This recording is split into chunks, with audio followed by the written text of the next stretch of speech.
이제 우리 하나님 말씀을 함께 보도록 하겠습니다. 오늘 은혜 받을 하나님의 말씀은 이사야 31장 1절부터 5절까지 말씀입니다. 구약성경책 1003쪽 되겠습니다. 구약성경책 1003쪽 이사야 31장 1절부터 5절까지 말씀입니다.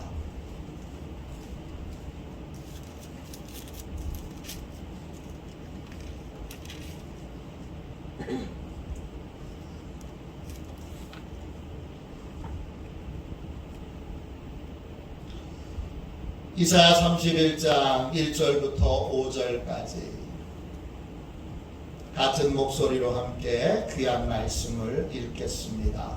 함께 우리 1절부터 5절까지 말씀을 읽도록 하겠습니다. 함께 읽습니다. 도움을 구하러 애굽으로 내려가는 자들은 화 있을진저 그들은 말을 의지하며 병거의 많음과 마병의 심히 강함을 의지하고 이스라엘의 거룩하신 이를 앙모하지 아니하며 여호와를 구하지 아니하나니 여호와께서도 지혜로우신즉 재앙을 내리실 것이라.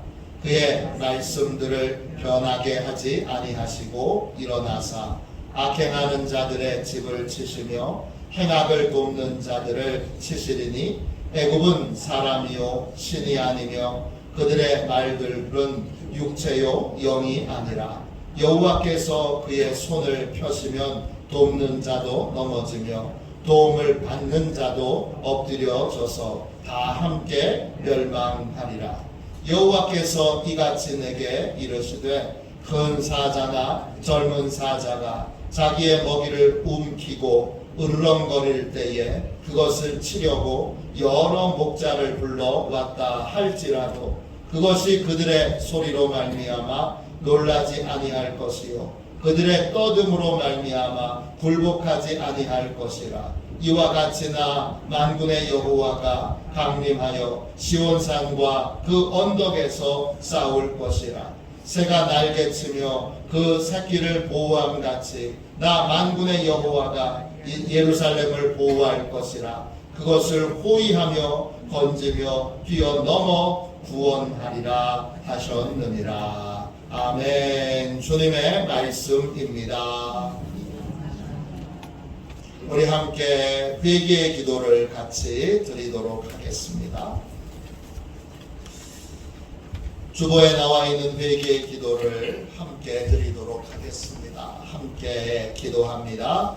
우리의 부르짖음에 언제나 응답하시는 하나님, 한국 전쟁의 위기 속에서 우리가 하나님을 향해 간절히 부르짖을 때 하나님께서 전 세계 군대를 일으키셔서 우리를 구원해 주셨습니다. 저희는 하나님의 놀라운 은혜 외에는 설명할 수 없는 놀라운 축복을 받았지만 하나님을 믿고 의지하기보다 다른 것을 의지할 때가 너무나 많았습니다.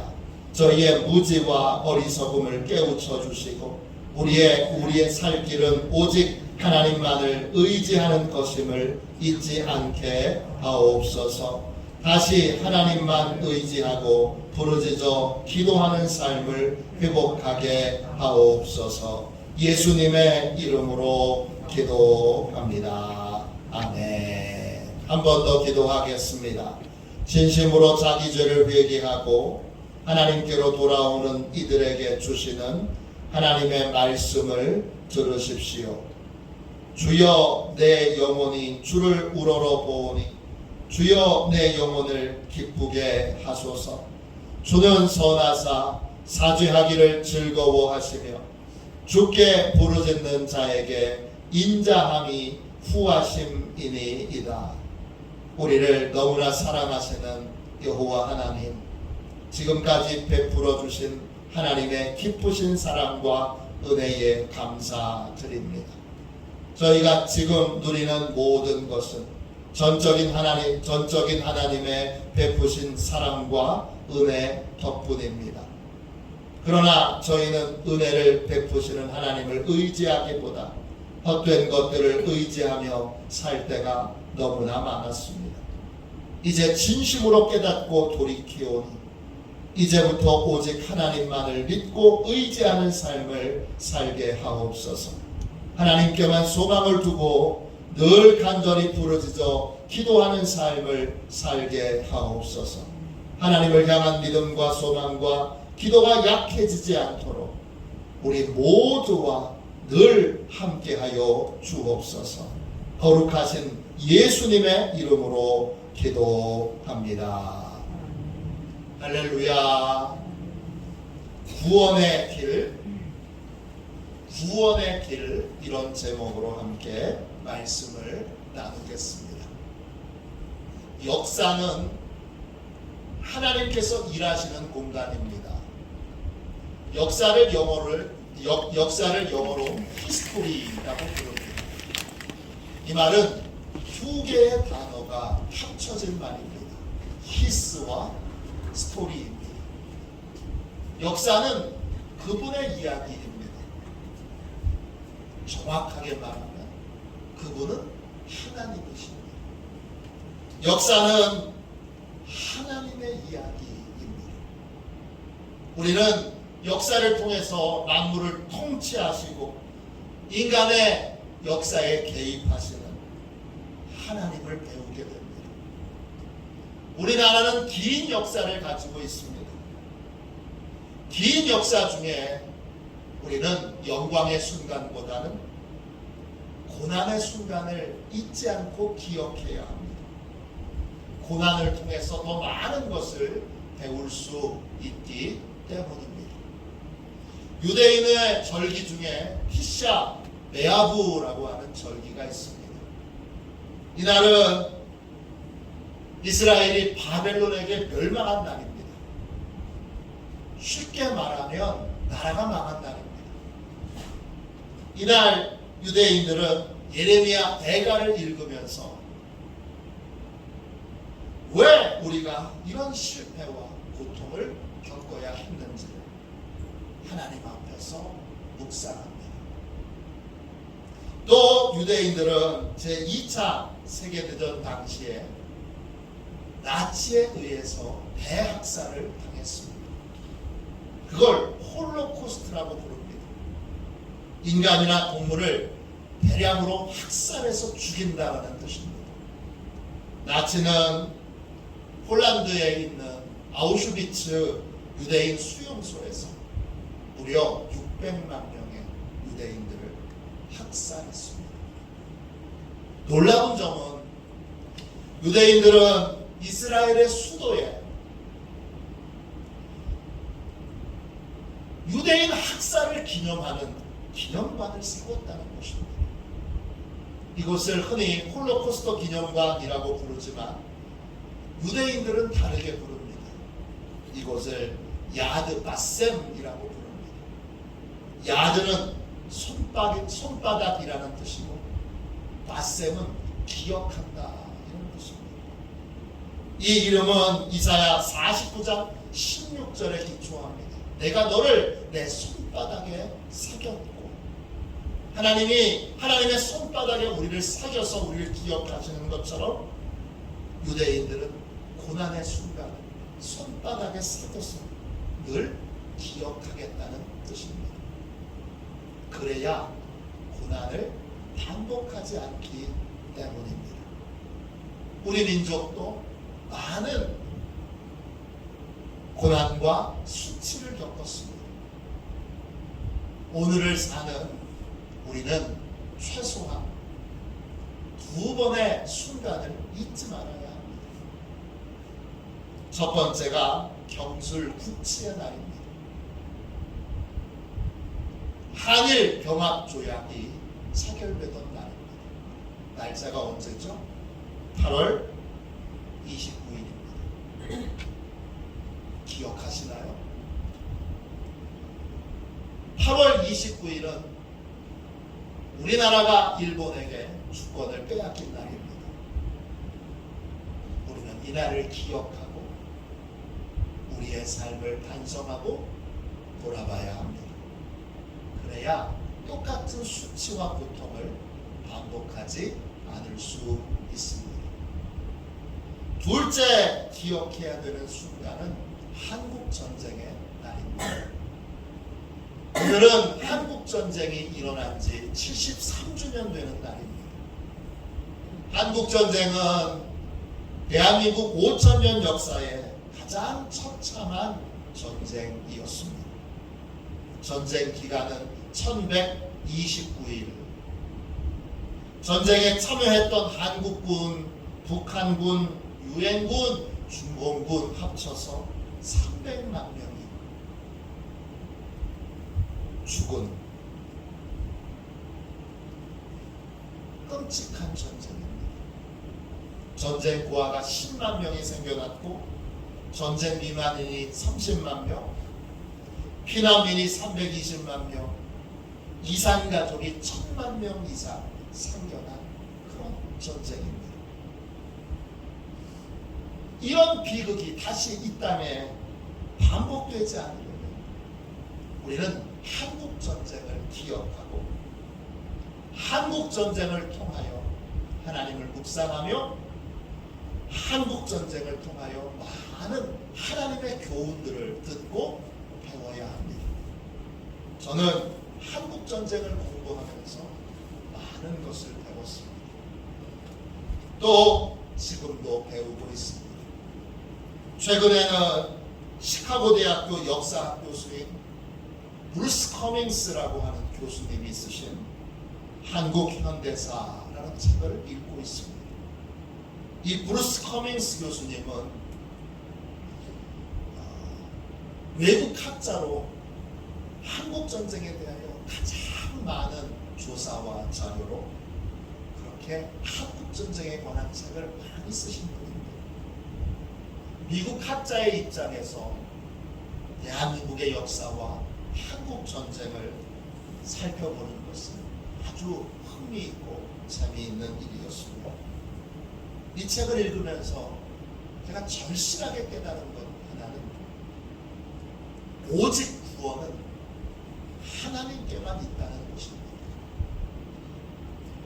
하나님은 한국 전쟁 때 우리 민족에게 놀라운 기적을 베풀어 주셨습니다. 그때 우리 민족은 절체절명의 위기 앞에서 하나님만 붙들고 하나님께만 매달렸습니다. 그랬더니 하나님이 놀라운 기적을 베풀어 주셨습니다. 오늘 같이 읽은 말씀에 보면 남유다 왕국에 큰 위기가 찾아왔습니다. 당시 최고 강대국이었던 아수르가 남유다 왕국을 향해서 전쟁을 하기 위해 다가오고 있습니다. 아수르는 북이스라엘을 멸망시킨 나라입니다. 이제 북이스라엘을 멸망시키고 남유다 왕국을 멸망시키기 위해 조금씩 진격하고 있습니다. 남유다의 신하들은 애굽의 도움을 청하러 가야 한다 이렇게 주장했습니다. 그때 하나님의 계시를 받은 이사야 선지자가 이렇게 외쳤습니다. 1절부터 이사야 31장 1절부터 3절까지 말씀을 보세요. 도움을 구하러 애굽으로 내려가는 자들은 화 있을진저 그들은 말을 의지하며 병거의 많음과 마병의 힘이 강함을 의지하고 이스라엘의 거룩하신 이를 앙무하지 아니하며 여호와를 구하지 아니하나니 여호와께서도 지혜로우신즉 재앙을 내리실 것이라. 그의 말씀들을 변하게 하지 아니하시고 일어나사 악행하는 자들의 집을 치시며 행악을 돕는 자들을 치시리니 애굽은 사람이요 신이 아니며 그들의 말들은 육체요 영이 아니라 여호와께서 그의 손을 펴시면 돕는 자도 넘어지며 도움을 받는 자도 엎드려져서 다 함께 멸망하리라. 이사야 선지자가 이렇게 외칩니다. 애굽의 도움을 청하러 가는 사람들에게 화가 있을 것이고 그들은 재앙을 받을 것이고 그들은 결국 멸망하게 될 것이다. 이들이 화를 당하고 재앙을 만나고 멸망하게 된 이유는 참 하나님이신 여호와께 도움을 구하지 않고 사람을 의지하여 사람에게만 도움을 청했기 때문입니다. 하나님이 아닌 다른 것에 소망을 두고 도움을 청하는 인생은 결국 실망하게 되고 결국 멸망하게 됩니다. 구원은 오직 하나님께만 있습니다. 하나님께 매달려 부르짖는 인생에게 하나님이 구원을 베풀어 주십니다. 구원은 오직 하나님께만 있습니다. 이것을 가장 잘 보여주는 사건이 한국전쟁입니다. 한국전쟁을 통하여 우리가 다시 깨달아야 될 것, 하나님만 의지하고 하나님께 부르짖어 기도할 때만 기적이 임한다는 것입니다. 이사야 31장 4절 5절 보십시오. 여호와께서 이같이 내게 이르시되 큰 사자나 젊은 사자가 자기의 먹이를 움키고 으르렁거릴 때에 그것을 치려고 여러 목자를 불러왔다 할지라도 그것이 그들의 소리로 말미암아 놀라지 아니할 것이요 그들의 떠듬으로 말미암아 굴복하지 아니할 것이라. 이와 같이 나 만군의 여호와가 강림하여 시온산과 그 언덕에서 싸울 것이라. 새가 날개치며 그 새끼를 보호함같이 나 만군의 여호와가 예루살렘을 보호할 것이라. 그것을 호위하며 건지며 뛰어넘어 구원하리라 하셨느니라. 외적인 위기가 아무리 크고 무서운 것이라 할지라도 우리는 오직 하나님만을 믿고 하나님만을 의지하여 하나님께 부르짖어 기도해야 합니다. 그럴 때 하나님이 우리의 전쟁에 참여하십니다. 하나님이 우리를 보호해 주십니다. 하나님이 우리를 구원하셔서 승리하게 하십니다. 한국전쟁을 통해 이 사실을 우리는 명백하게 후대에 전해야 합니다. 우리가 살 길은 기도의 야성을 회복하는 것 뿐입니다. 코로나를 겪으면서 한국 교회는 기도의 야성이 너무나 약해졌다는 것이 명백하게 드러났습니다. 우리는 속절없이 그냥 무너졌고 많은 교회들이 교회 문을 닫았습니다. 코로나를 거치면서 한국 교회 20% 이상의 교회가 문을 닫았습니다. 우리가 세계에서 가장 큰 교회가 있으니까, 건물이 화려한 교회들이 있으니까, 그리고 대단한 사람들이 나오는 교회들이 있으니까 대단히 힘이 있는 줄 알았는데 코로나를 겪으면서 우리는 알았습니다. 우리는 너무나 약해 있습니다. 뭐가 약해 있습니까? 기도의 야성을 잃어버렸습니다. 전에는 이렇게 기도했습니다. 어려운 일 만날 때만 부르짖어 기도해서 하나님 잘못했어요. 힘든 일 있을 때만 기도해서 하나님 죄송해요. 우리의 기도에 이런 기도가 들어갔습니다. 지금은 힘든 일을 만나도 부르짖어 기도하지 않습니다. 어려운 일을 만나도 하나님을 향하여 간절히 부르짖지 않습니다. 우리의 살 길은 기도의 야성을 회복하는 것입니다. 다시 어린이부터 어른까지 기도의 자리로 나와서 부르짖어 기도해야 합니다. 절박한 마음으로 하나님만을 의지하고 하나님께 매달려 부르짖어 기도해야 합니다. 그것이 유일한 구원의 길입니다. 이 사실을 한국전쟁이 잘 보여줍니다. 한국전쟁은 1950년 6월 25일 주일 새벽 4시에 북한군의 공격으로 시작되었습니다. 왜 이날 전쟁을 시작했을까? 군사 전문가에 의해서 치밀하게 이 전쟁은 준비된 것입니다. 김일성은 소련 고문단 바실리에프 장군과 상의해서 전쟁의 날 D-Day를 6월 25일로 잡았습니다. 왜 이렇게 잡았느냐? 김일성은 북한군이 전쟁을 시작하면 하루에 진격할 수 있는 거리를 10km로 계산했습니다. 그러면 50일이 지나면 부산을 점령할 수 있을 것이라고 예상했습니다.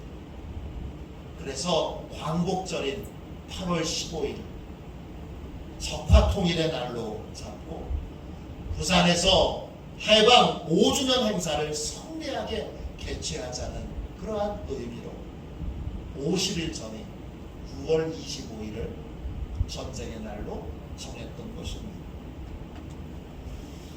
김일성은 전쟁을 준비하면서 미군의 개입이 될 가능성, 미군이 전쟁에 개입할 가능성을 매우 희박하게 여겼습니다.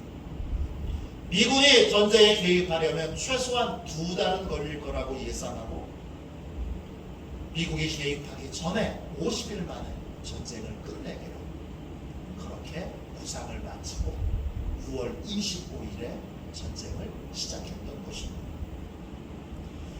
김일성의 계획대로 초기 한국전쟁은 북한군이 파죽지세로 밀고 내려왔습니다. 우리나라는 탱크가 한 대도 없었습니다. 소총 몇 차로 자주표 몇 개 있었을 뿐입니다. 일본은 소련제 탱크 T-34와 수백 대의 자주포를 밀고 거침없이 그렇게 남한을 내려왔습니다. 3일 만에 서울이 정복됐습니다. 한 달 만에 낙동강까지 내려왔습니다. 김일성의 계획대로 척척척척 계획이 이루어지는 것 같았습니다. 이제 낙동강 정선이 무너지면 말 그대로 적화통일되는 겁니다. 부산에 밀려 내려온 기독교인들은 적화통일에 대한 깊은 공포와 두려움에 떨고 있었습니다. 많은 이들이 이미 북에서 기독교인들을 어떻게 탄압했고 죽였는지를 충분히 체험한 분들이 많았습니다. 피난온 기독교인들은 부산에 있는 교회와 송도 해수욕장, 해운도 해수욕장에 모여서 2주 동안을 합심하여 금식하며 기도합니다. 수백 명의 목회자와 성도들이 잠을 자지 않고 밥을 먹지 않고 아무것도 안 하며 교회 마룻바닥과 또 백사장에 엎드려 일어날 줄을 모르고 하나님께 이렇게 부르짖었습니다. 하나님 살려주십시오. 이제 우리 민족 버리시면 우리는 현해탄에 빠져 죽을 수밖에 없습니다. 절박한 기도였고 간절한 기도였습니다. 다른 방법이 없기에 어떤 누구도 의지할 수 없기에 부르짖어 살려달라고 하나님 앞에 기도했습니다. 간절하고 절박한 기도는 구원의 문을 엽니다. 구원의 길을 엽니다. 하나님께서 그 절박한 기도에 응답하셨습니다. 그래서 놀라운 기적과 은혜를 베풀어 주셨습니다. 어떤 은혜를 베풀어 주셨습니까? 첫 번째, 하나님께서 북한이 서울을 점령하고 3일의 시간을 허비하게 만드셨습니다. 이 3일이 전쟁의 승패를 바꾸어 놓았던 놀라운 3일입니다. 이 3일 동안에 미국 대통령이 6월 27일에 한국의 군대를 파병하기로 결정합니다. 7월 7일에 유엔 안전보장이사회에서 유엔군 파견이 결정됩니다. 놀라운 건 그날 이사국 중에 반대표를 행사할 줄로 여겨졌던 소련이 불참했습니다. 소련이 참여했다면 결의할 수 없었을 겁니다. 왜 불참했는지 많은 추측들이 있지만 정확한 이유는 지금도 모릅니다. 하나님께서 우리의 울부짖음을 들으시고 우리의 신앙의 자유를 보호해 주시기 위해 이렇게 역사하셨던 것입니다. 둘째, 어떤 은혜를 베풀어 주셨습니까? 하나님께서 한국을 돕기 위해 전 세계의 젊은이들을 일으키셨습니다. 유엔군 파견이 결의되자 전 세계에서 무려 16개국의 젊은이들이 한국 전쟁에 참여합니다. 한 민족끼리, 같은 민족끼리 싸우는 전쟁에서 한 민족끼리의 전쟁을 돕기 위하여 16개국의 젊은이들이 전 세계에서 참여했던 경우는 역사상 그 유래를 찾아볼 수 없습니다. 그 이후에도 없습니다. 지금까지 없습니다. 한국전쟁이 유일합니다. 하나님께서 절박한 마음에 기도를 들으시고 전 세계 젊은이들을 일으키신 것입니다. 그들의 젊은이들이 온 나라들을 살펴보면 더 놀랍습니다. 참전국은 미국, 캐나다, 콜롬비아, 호주, 뉴질랜드, 필리핀, 태국, 남아공, 에티오피아, 영국, 벨기에, 프랑스, 그리스, 룩셈부르크, 네덜란드, 터키 등입니다. 하나님의 백성이 간절히 울부짖어 기도하자 하나님이 저 멀리 남미에서 젊은이들을 일으키셨습니다. 남미는 지금도 비행기 타고 가려면 얼마나 먼지 모릅니다. 또 먼 아프리카에서, 북미에서, 유럽에서 수많은 부모들이 자기의 아들들을 꽃다운 20살, 21살, 22살짜 꽃다운 아들들 대한민국을 돕도록 하기 위해 아끼지 않고 보냈습니다. 이들 참전국들은 최소 1개 대대병력 이상을 파견했습니다. 대대병력은 1200명 이상입니다. 한국전쟁에 참여한 연합군은 34만 1000명이고 그 중에 37,902명이 신앙의 자유를 위해 싸우다가 전사했습니다. 부산에 가면 유엔 기념공원이 있습니다. 거기에 가면 수많은 젊은이들의 묘가 있습니다. 그 묘를 간혹 보면서 그렇게 그곳에 가서 시간을 자주 보냈습니다. 이곳을 거닐다 보면 눈물이 폭받쳐 오릅니다. 하나님이 도대체 이 민족을, 이 대한민국을 얼마나 사랑하시기, 전 세계에서 이 꽃다운 너무나 예쁜 이 젊은 아이들이 이곳에 와서 우리를 대신해서 싸워 죽었는가 생각해보면 마음에 깊은 감사와 또 찬양이 터져나오게 됩니다. 셋째, 어떤 은혜를 베풀어 주셨습니까? 하나님께서 8월 장마철에 낙동강 전선에 비가 내리지 않게 하셨습니다. 낙동강 전선에 비가 내리지 않는 게 중요합니다. 왜? 비가 내리지 않아야 미군의 폭격기인 B-29가 마음껏 낙동강 전선에 있는 북한 진영을 폭격할 수 있기 때문입니다. 피난 내려온 우리 기독교인들은 낙동강 전선에 비가 내리지 않게 해달라고 부르짖어 기도했습니다. 때는 8월 장마철입니다. 비가 오지 않을 수 없는 시기인데 8월 내내 비가 오지 않았습니다. 그 결과 미군은 마음껏 폭격을 할 수 있었고, 그래서 시간을 벌어서 인천 상륙작전을 감행할 수 있는 여유를 갖게 했습니다. 하나님께서 또 어떤 은혜를 베풀어 주셨습니까? 하나님께서 흥남에 고립되어 있던 10만 명의 피난민들을 구원해 주셨습니다. 일명 흥남철수작전입니다. 흥남철수작전은 원래 중공군에게 포위당했던 미군 10군단 병사들을 철수시키기 위한 작전입니다. 그런데 그곳으로 피난민들이 20만 명 이상이 몰려왔습니다. 공산 치하에서 자유를 보장받을 수 없기에 남쪽으로 갈 수 있는 유일한 길이 흥남에서 배를 타는 것이기에 그곳에 몰려왔습니다. 이들을 구출한다는 건 처음부터 불가능한 일이었습니다. 왜? 미군도 다 철수작전을 성공해서 다 후퇴시킬 수 있는 그 여부를 지휘관이 확신하지 못했기 때문입니다.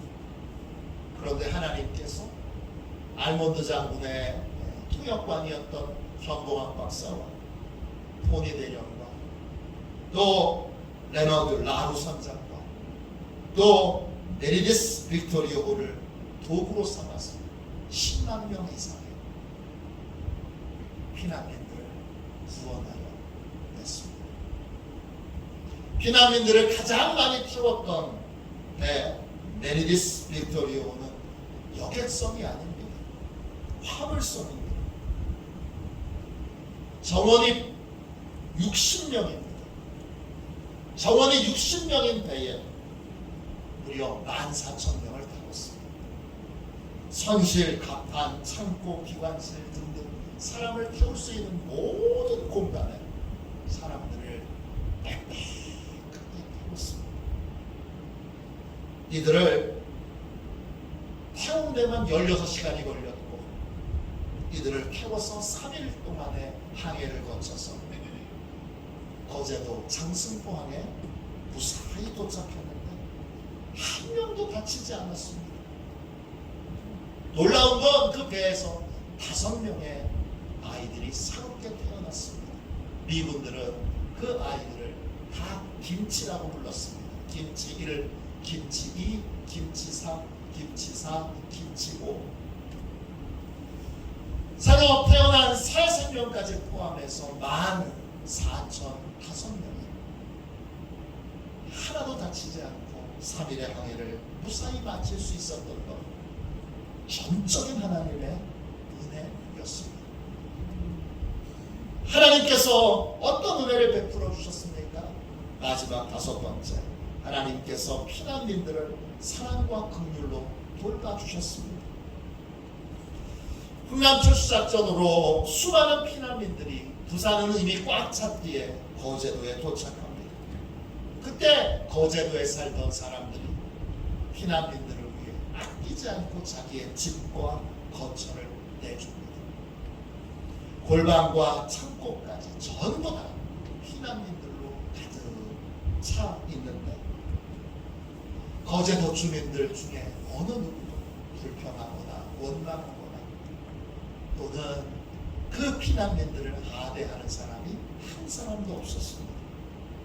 피난민들은 짧게는 3개월, 보통은 2, 3년을 그곳에서 머물면서 뜨거운 하나님의 사랑을 체험했습니다.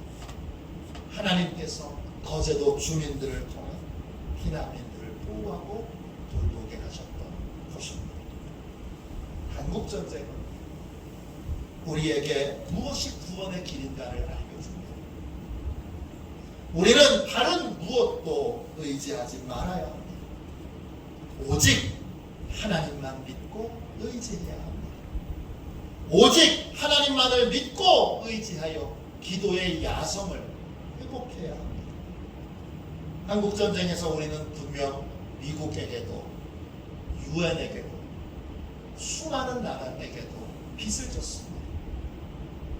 우리는 그들이 행한 은혜를 기억해야 합니다. 그러나 기억하십시오. 그들은 믿음의 대상이 아닙니다. 미국의 은혜를 입은 건 맞지만 미국은 믿음의 대상이 아닙니다.